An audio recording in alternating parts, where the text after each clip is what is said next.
Good morning. Chapter 11, Lesson 9 is on page 521.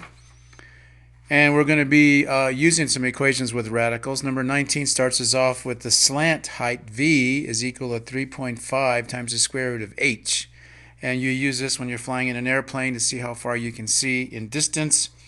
And number 19 says, how far can you see to the horizon from our airplane at 9,800 what is it, meters, feet? 9,800 meters. So let's plug this in and find that slant height. So v turns out to be 3.5 times the square root of 9,800. And we're going to do that with 3.5 with our calculator times 98.995. And if we use our calculator again, the answer turns out to be 346.5 or so, approximately, meters. So you can see at a height of 980 meters, 9,800, sorry, meters, your slant height will be about 350 meters or so. So that answers number 19. Let's try number 25. And number 25, first thing we have to do is we have to look at this. I think we called it, let me look in the book here. The principle of squaring, it says if a equals b, then if I square a and I square b, a squared and b squared are going to be exactly the same. And we remember that the square root of something is nothing more than that thing to the 1/2 power.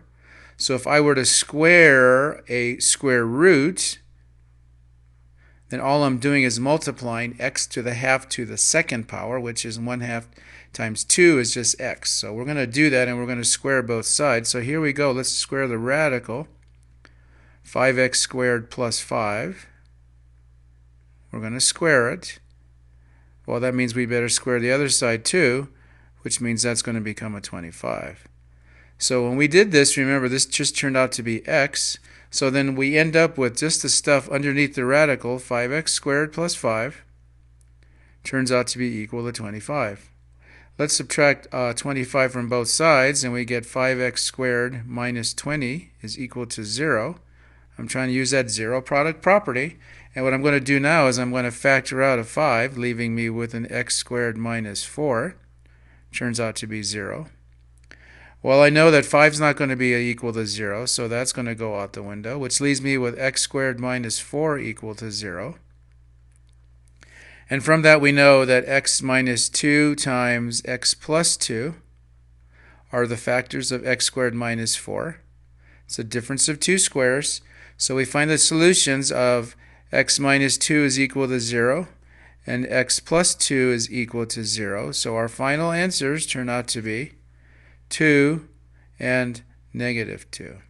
So x turns out to be negative 2 and positive 2.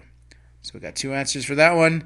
And for number 19, we ended up with 346.5. Thanks so much. See you all tomorrow.